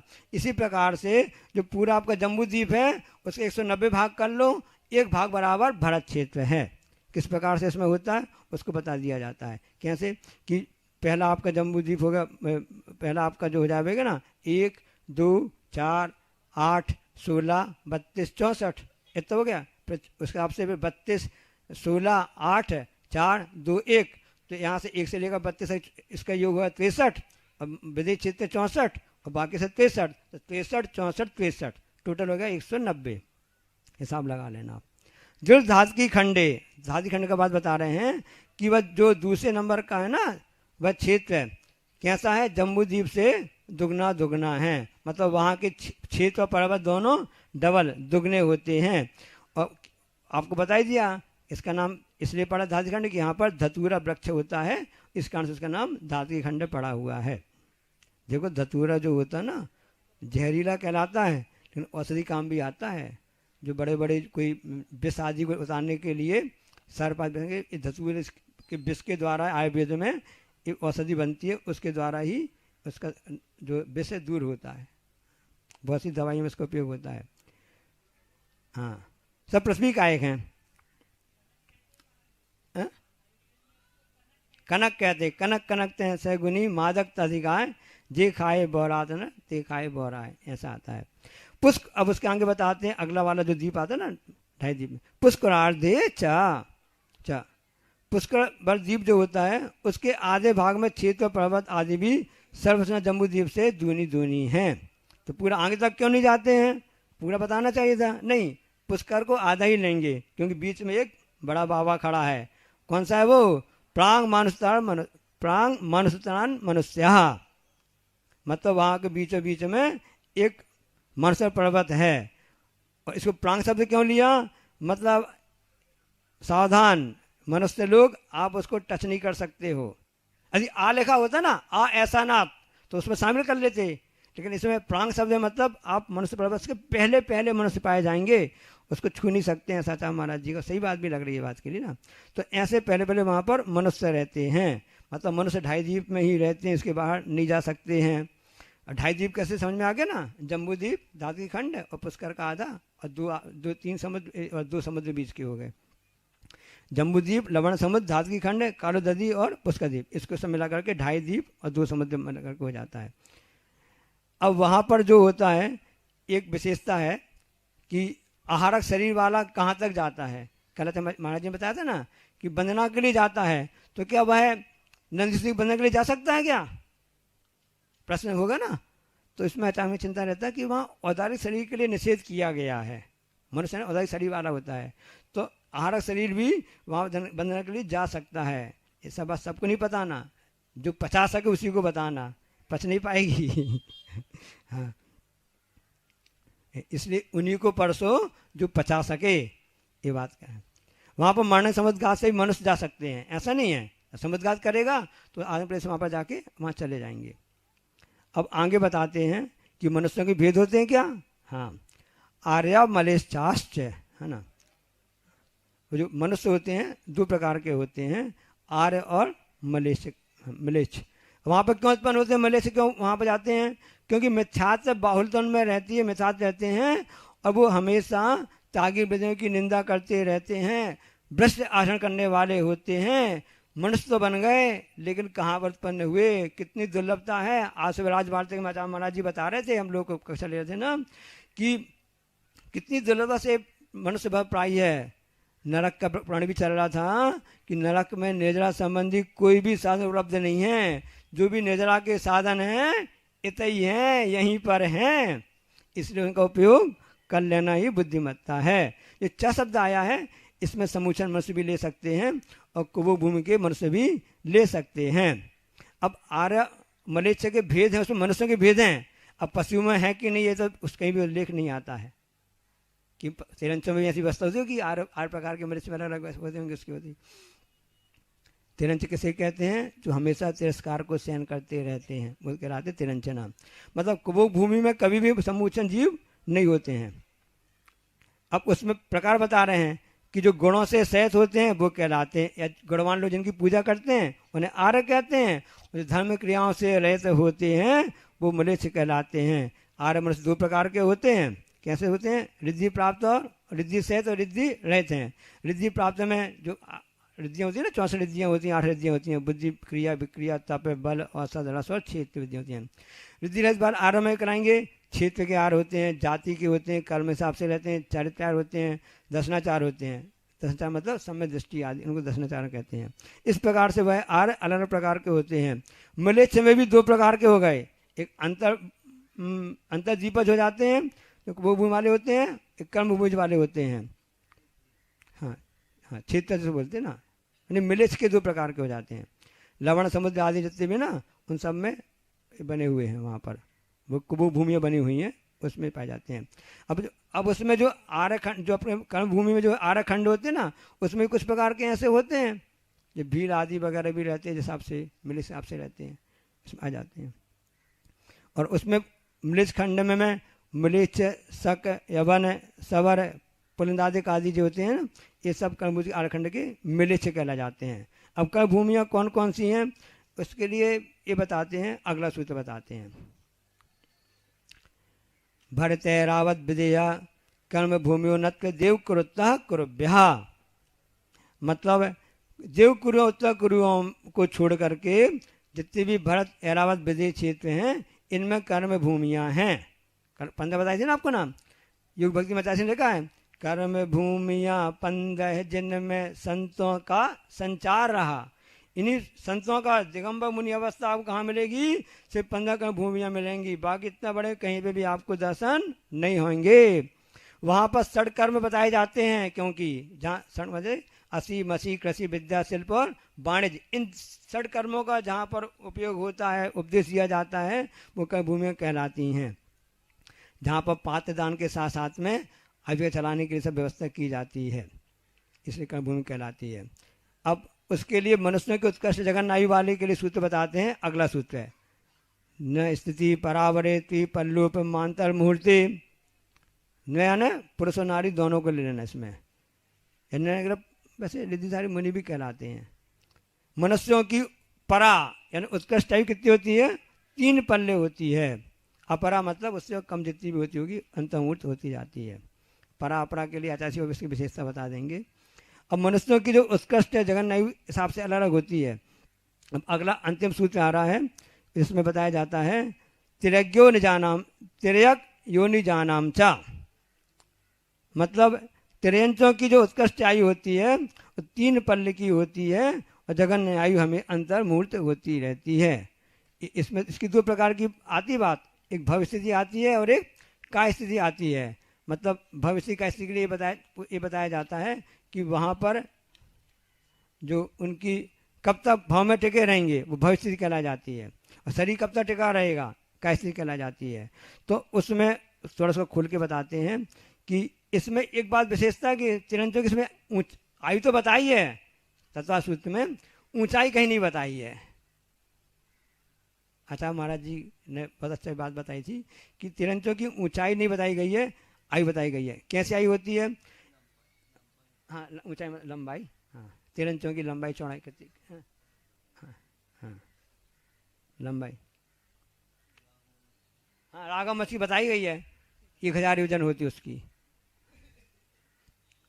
अब एक केंद्रीय जीवन आयु कितनी होती है? तो उसमें पृथ्वी कायक आदि बताते हैं। एक खर पृथ्वी कायक होती है, शुद्ध पृथ्वी होती है।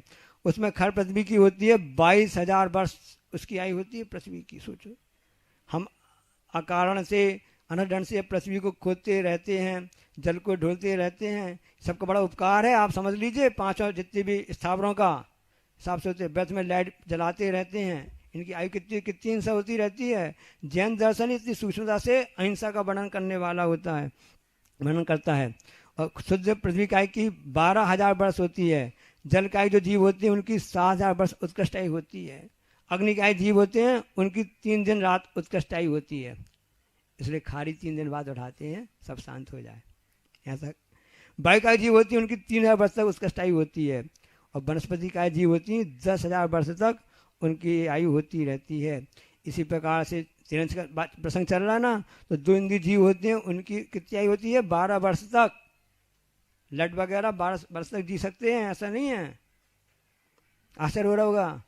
3 इंद्रिय जो होती है ना उनकी 49 दिन तक।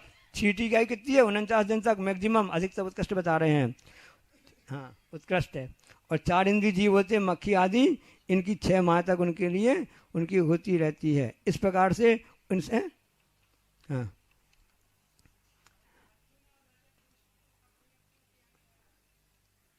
अर्जुन यानी चांदी होती है, चांदी होती है। अब ये तो आचारों की विशेषता रहती है, आपको शब्द ज्ञान अलग से भंडार हो जाए। और अभी 85 पंचम इस बात को खोल भी देंगे, निवेदन करेंगे अपन। इस तरह से विक्रम आई बता दिया। पंचेंद्रीय तिरंज की उत्कर्ष कितनी होती है? मछली आदि की 1 पूर्व कोटि तक होती है। राघव मक्ष जो होता है ना 1 पूर्व कोटि तक वह रहता है। और जो सरी सर्प है, गो है, नेवला है, 9 पूर्वांग तक इनकी आयु होती है। जो उरक सर्प होता है ना 42,000 वर्ष तक होता है। बोलते ना सर्प पाया गया, बहुत पुराना सर्प है, बूढ़ा हो गया, उसकी मूछ है, बहुत पुराना सर्प सांप रहता है, आयु वाले होते हैं। पक्षियों की आयु जो होती है ना अधिकतम कितनी होती है? 72,000 वर्ष तक होती है। और इस तरह से उनकी सबकी अलग होती है। अब जब एक पर्याय में जितनी भी काल रहेगा उसको बोलते हैं भव स्थिति कहते हैं। और पुनः पुनः उसी पर्याय में हमेशा उत्पन्न होता रहता है लगातार, तब उसको कैसे बोलते हैं? उसमें दूसरी पर्याय भी उसको नहीं जानना। इस प्रकार से ये पूरा हम सबके लिए नरक यानी अधोलोक का वर्णन हो गया और मध्यलोक का वर्णन हो गया। और इसमें जो कुछ भी आपकी समझ में नहीं आया हो अपन ऐसे पूछ सकते हैं। बोलो अहिंसा परमो धर्म की। आचार्य परमेष्टि गुरुदेव श्री विद्यासागर जी महामुनि राज की जय।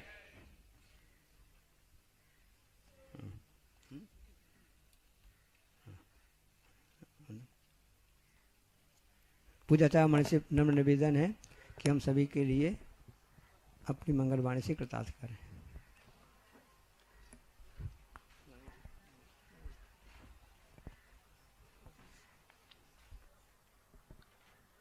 ओम नमः सिद्धेभ्यः।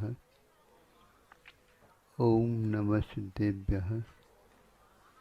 ओम नमः सिद्धेभ्यः। अहिंसा परमो धर्म की आचार्य गुरुवर श्री कुंद कुंद भगवान की, आचार्य गुरुवर श्री ज्ञान सागर मुनि महाराज की, संत श्रमणी आचार्य गौर श्री विद्यासागर महामुनि राज की जय। मुनि सत्संग की जय।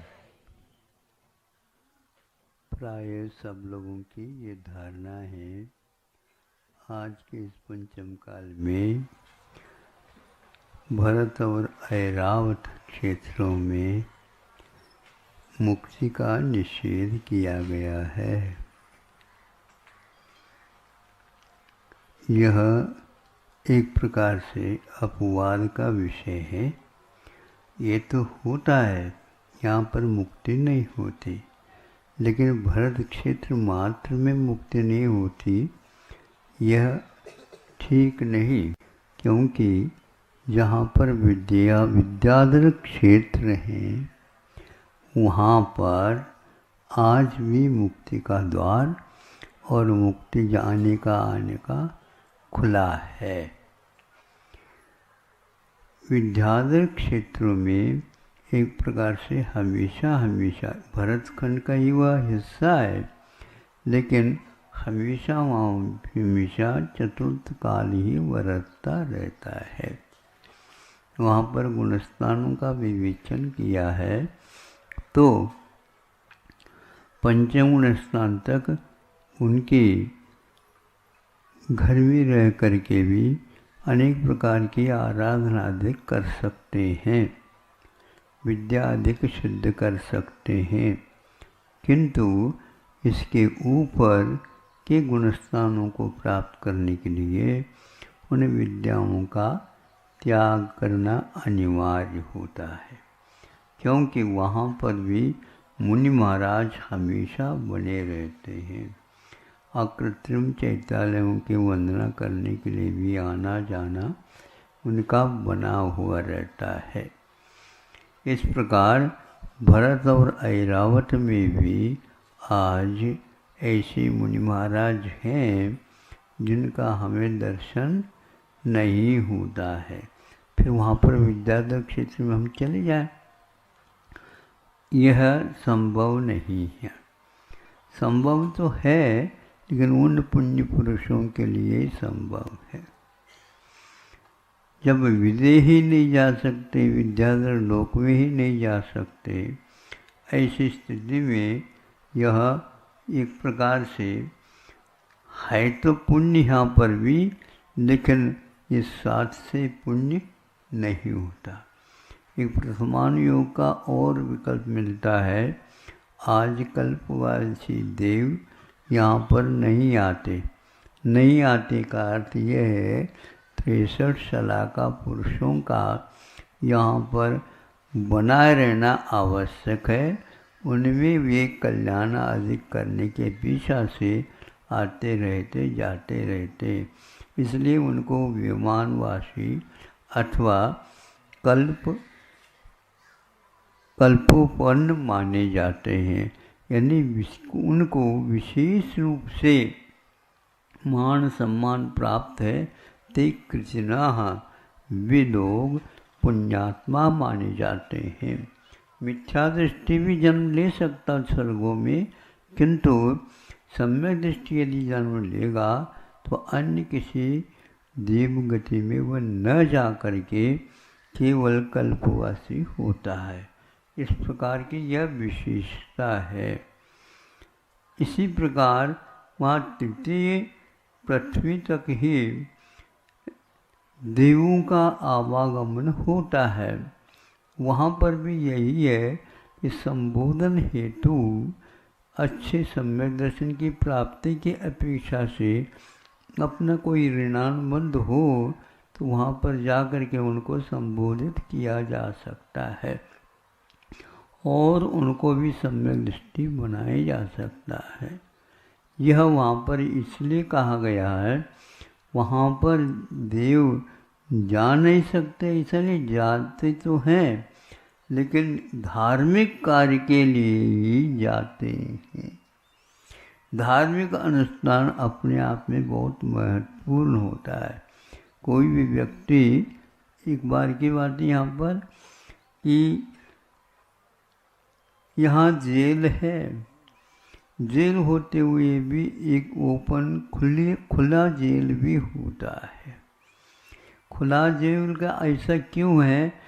तो ऐसे राजनेता वगैरह होते हैं, उनके लिए भी जेल में बंद करने का आदेश मिलता है तो उनको विशेष प्रबंध के साथ रखा जाता। हाँ, तो वहाँ पर एक प्रकार से देवकल्पवासी 16 स्वर्ग से भी नीचे आकर के रावण को इत्यादि को संबोधित करने का प्रतीन्द्र जीव ने किया था। प्रतीन्द्र जीव ने किया था तो वहाँ से यहाँ आया और उसने संबोधित किया। जब यहाँ पर था उस समय तो उसने पंचेंद्र के विषय में निरूपता दिखाई और वहाँ पर जाने के उपरांत उसको संबोधित किया। उस समय भीग करके रावण कहता है कि हमारा ये खोटा भाग्य है, मैं अभी वहाँ पर आप ले जाना भी चाहोगे तो नहीं जा सकता, नहीं आ सकता। सीता के जीव ने उसको बहुत प्रयास किया लेकिन ये काम नहीं हुआ। क्यों नहीं हुआ? तो इसी प्रकार के निकाचित कर्मों का बंध होता है। तो ऐसी स्थिति में अच्छी वस्तु का लाभ नहीं हो पाता। समझ लो, नरकों में भी उपदेश होता, किंतु नरकों में उपदेश होते हुए भी नारकी को कभी उपदेश दे नहीं सकता, क्योंकि यही तो दुर्लभ है। जब तक बड़े व्यक्ति नहीं आए अपने से, तब तक वह बात मानने योग्य नहीं होती है। अनुग्राही भावात, वहाँ पर एक के ऊपर अनुग्रह करो, नारकी के ऊपर अनुग्रह नहीं कर सकता। देवों के द्वारा अनुग्रह किया हुआ सम्यक दृष्टि भी बन सकता है। इसलिए आप लोगों को ये जो दुर्लभ मिल रहा है, ये बहुत ही विशेष रूप से पुण्य का उदय है, तो आज यहाँ पर उपलब्ध हो रहा है।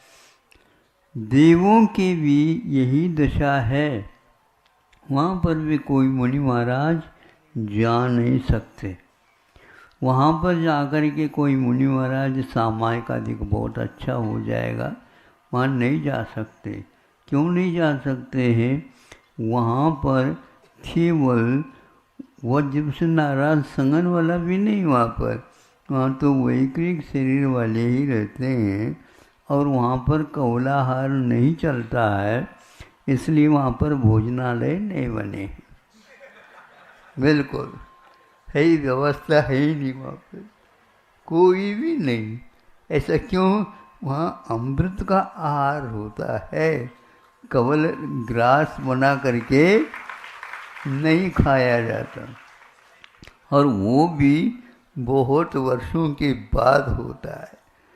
एक एक सागर वर्ष के लिए 1,000 वर्ष नियुक्त किया उन्होंने, तो 33 सागर तक वह रहते हैं, किंतु 33 पक्ष हो गए, यानी 16.5 वर्ष तक वे आहार नहीं करते। श्वास के लिए उन्होंने अलग आता है, इतने दिन के बाद श्वास लेते हैं। तो यहाँ पर श्वास बार बार लिया जाता है, इसलिए यहाँ पर आकुलता रहती। श्वास लेने की पद्धति 13वें गुणस्थान तक चलती है। श्वास प्राण माना जाता है, जिसके द्वारा यह जीव टिका हुआ रहता है। हाँ, वहाँ से भी किसी को कोई बाधा नहीं, लेकिन इस शरीर का अपने आप में इतनी ही क्षमता है कि वह इस प्रकार कर सकता है। लेकिन यहाँ संगणन होने के उपरांत भी वहाँ संगणन नहीं रहता है। वहाँ पर रक्त पीप इत्यादि नहीं होते हुए एक स्फटिक मणि के समान वह शरीर उनका रहता है। इस प्रकार आपको ये तृतीय अध्याय एक प्रकार से भूगर्भ विज्ञान से भरा हुआ है। इसमें विशेष जब चर्चा करते हैं तो इसके ऊपर विश्वास आज के आधुनिक वैज्ञानिकों का नहीं हो पाता इसलिए जिनको जो पढ़ाया गया है वही पढ़ कर के वो पास हुए हैं, उसी के माध्यम से उनको नौकरी आदि भी मिली है, उससे वो ऊपर नहीं उठ पाते। लेकिन ऐसा है कि तर्कना युक्ति आदि के माध्यम से हम कर सकते हैं। यह 500 धनुष आदि आदि काया की बात होती है, तो उसके लिए भी यही कहा कि इतने आयु कैसे हो सकती, इतनी आयु होती थी। कैसा है कि कंकाल मिल जाते हैं, हाँ मम्मी, तो वहाँ एक प्रकार से अस्थि पंजर जिसको बोलते हैं, वहाँ जब मिलता है तब लगता है इतने मीटर वाला वह शव मिला है वहाँ, तो बाकी सब जो है निकल गया, लेकिन वह अस्थि पंजर अभी भी बना है। तो इस प्रकार के आयु भी वहाँ पर होगी जो वर्षों तक होता रहता है। यह अतीत के ऊपर विश्वास इस प्रकार साम्यवाद प्रत्यक्ष से वह हो जाता है, लेकिन वो इसको स्वीकार करने के लिए जल्दी तैयार नहीं होते। इससे स्पष्ट है कि उस समय खाया पिया जो शरीर था वो पूरा का पूरा सूख जाएगा, लेकिन फिर भी उसकी उम्र अभी बनी रही है, उसके दांत भी दिखते हैं। नहीं समझे, एक भी दांत गिरा नहीं, कैसे गिर सकता, वो तो वज्र के रहते होंगे, बहुत कठिन होते होंगे। इससे शास्त्र के ऊपर श्रद्धान हो जाता है, और शास्त्र में जो लिखित विषय हैं वो निश्चित रूप से किसी भी प्रकार से नकारने योग्य नहीं है, लेकिन उसमें भी जिसको दुर्लभ तत्व की प्राप्ति होती है वही एक प्रकार से एक दुनिया एक तरफ हो जाए तो होने दो, लेकिन मैं तो इसके ऊपर श्रद्धान करूँगा। ऐसा रेवती रानी आदि के माध्यम से ये ज्ञात होता है कि हर एक व्यक्ति इसको पचा नहीं पाता, लेकिन फिर भी वह 16 स्वर्ग से आकर के संबोधित किया है। ये बहुत ही, हाँ, इसमें मतभेद हो सकता है। वहाँ से कोई व्यक्ति शुक्ल निशा के साथ कैसा आएगा, शुक्ल निशा के साथ ही आए ऐसा कोई नियम एक ग्रंथ में तो मिलता है, किंतु वह प्रतीन्द्र जीव है। इंद्र में भी और भेद करते इंद्र सौदर्मिंद्र आदि हैं, प्रतीन्द्र जो है उनके असिस्टेंट के रूप में सहयोगी रह सकते हैं। तो वहाँ पर वह इंद्र नहीं बना 16 स्वर्ग का, किंतु प्रतीन्द्र बना है। इस अपेक्षा से वो वहाँ से यहाँ आ जाए, संबोधन कर ले, इसमें कोई बाधा नहीं होती है। रावण को वहाँ पर तो बुद्धि आ गई, लेकिन यहाँ पर वह मानने के लिए तैयार नहीं था। यह क्षत्रियता का ही एकमात्र धमाका है। क्षत्रिय होता है वो व्यक्ति जो कुछ कह देता है उसको वह करके ही रहता है, इसलिए अंत अंत तक वह है ऐसे इसमें भी बना रहता है। ज़्यादा न लेकर के इतना ही मैं कहना चाहूँगा कि वस्तुतः हमें दुर्लभ क्या है इसको देख करके, अजीव में भी दुर्लभ होते हैं लेकिन जीव में जो दुर्लभ होता है वो बहुत महत्वपूर्ण माना जाता है।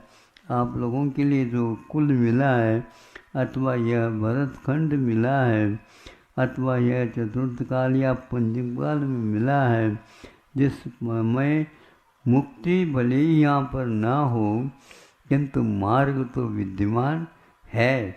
और विद्याधर की श्रेणी में वो विद्या यदि छोड़ देते हैं तो मुनि बन सकते हैं।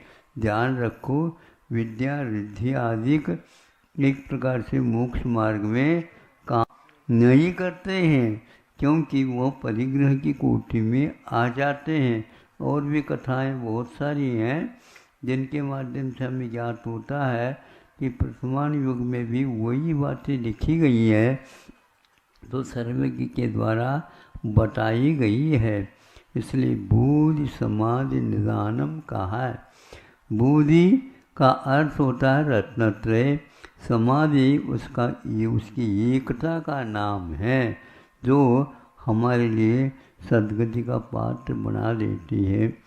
अगले भव में भी आप मुक्त हो सकते हैं अथवा विद्याधर लोक में जन्म लेते तो आज भी वहाँ पर मुक्ति का मार्ग भी है और मुक्त होने की परंपरा भी विद्यमान है।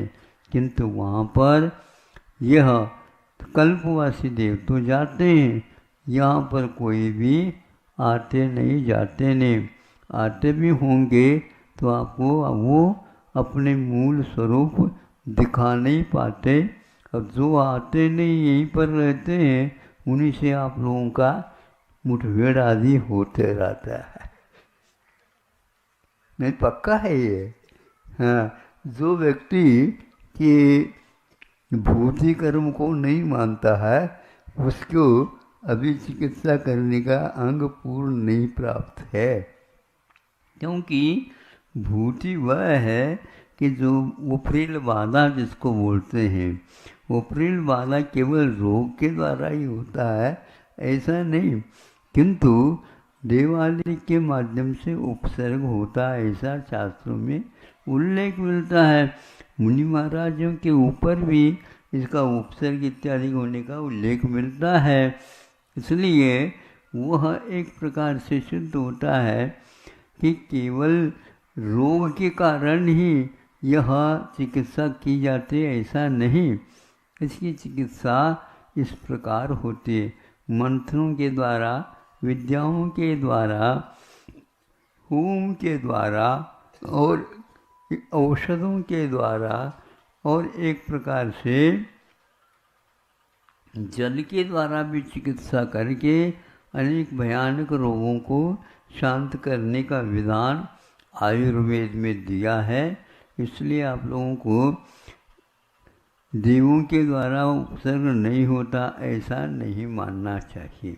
विज्ञान आज इसके स्थान पर हिस्टेरिया आदि रोग को तो मान लेता है, लेकिन वह इस प्रकार के बाधा को दूर करने के लिए ये तो कुछ नहीं है, ये तो आप लोगों का ही मन गढ़ंत होगा, ऐसा है ही नहीं।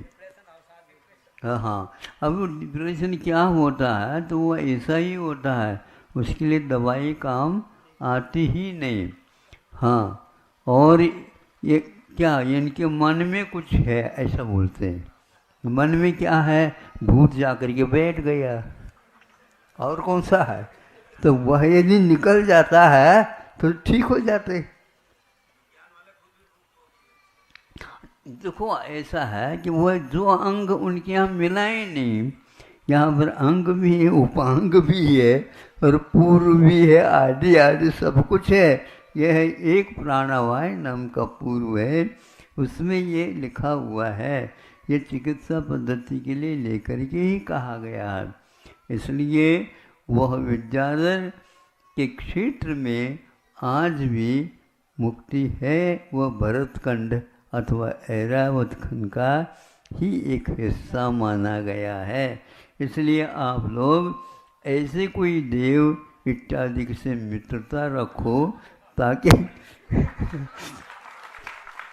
वहाँ पर, क्योंकि आचार्य समंतोद्र महाराज जी, आचार्य कुंद महाराज जी संभव पूज्यपाद के लिए भी सुनने में आता है कि वे लोग अपने मित्रों के विद्याधरों के निमित्त से विदेश क्षेत्र गए हैं और वहाँ से उनको मुनियार्डर के द्वारा आशीर्वाद भी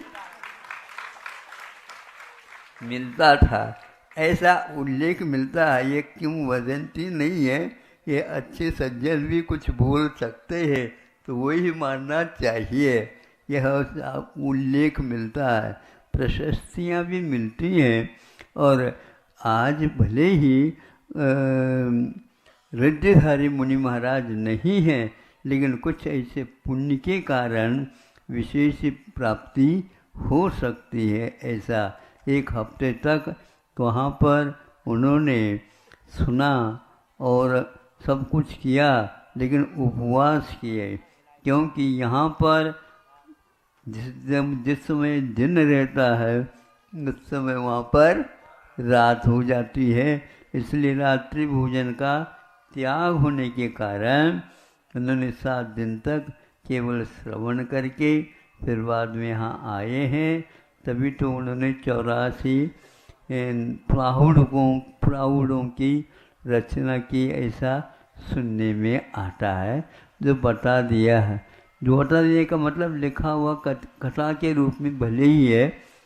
इसी प्रकार आचार्य समंतभद्र महाराज जी के बारे में कहते हैं, ये तो ठीक है, लेकिन सामान्य व्यक्ति के लिए इस प्रकार का सुयोग नहीं मिल सकता है।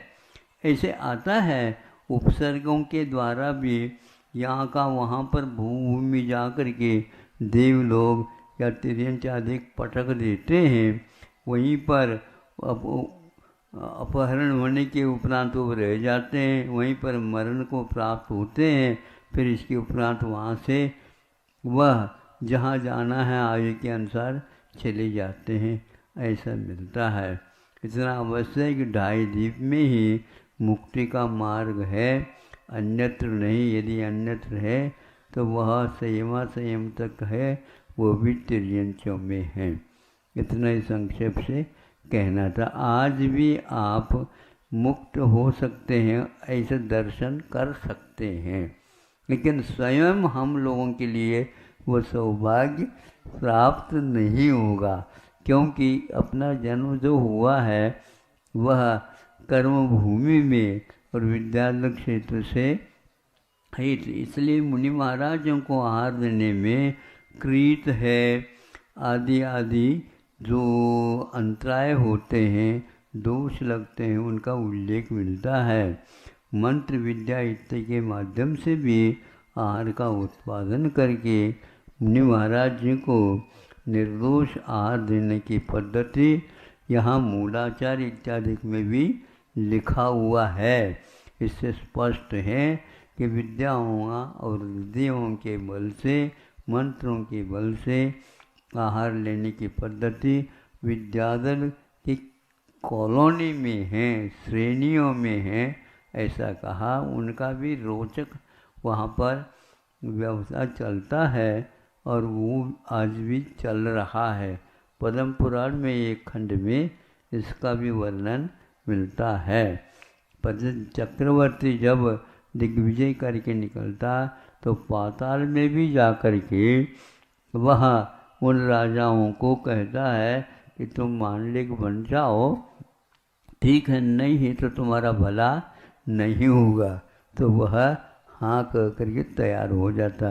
वे ऐसे ही क्षेत्र में रहते हैं जहाँ पर बाहुल्य मंत्र और तंत्र और रिद्धियाँ, इनके माध्यम से उनका 6 प्रकार के कर्मों का व्यवसाय चलता रहता है।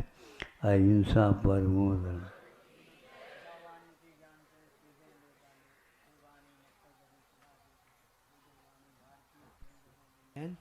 जो तेरो शरण आ गए सो पावे सुख चैन। कायो सर।